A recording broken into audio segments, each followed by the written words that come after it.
关怀文教基金会连续10多年，伫咧休热时阵，拢举办台语文化营。今年活动以生态甲地方特色做主题，用剧场、布袋戏、绘本这3种方式来表演。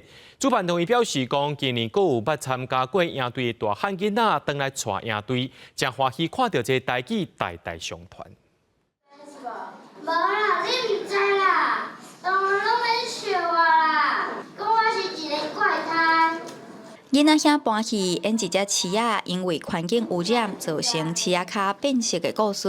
另外，阁有刷鱼队，劝人唔通食鱼翅。这是关怀文教基金会今年的趣味台语文化营活动，教囡仔用台语搬戏，认捌生态保育、地方特色，最后上台表演发表成果。大家做伙耍，做伙搬戏，做伙讲台语真趣味。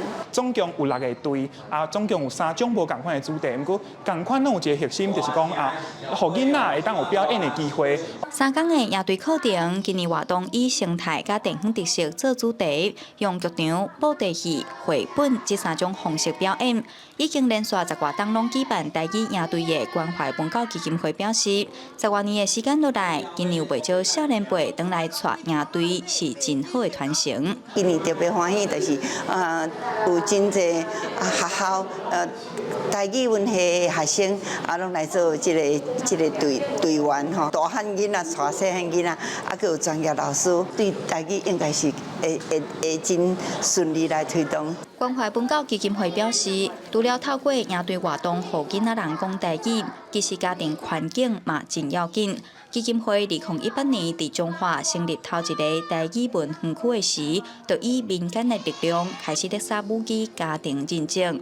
不过，干那一个所在咧做是绝对无够的。望政府重视台语文化园区欠缺的问题，嘛毋望众人做伙加入母语家庭，互台语会当代代传承。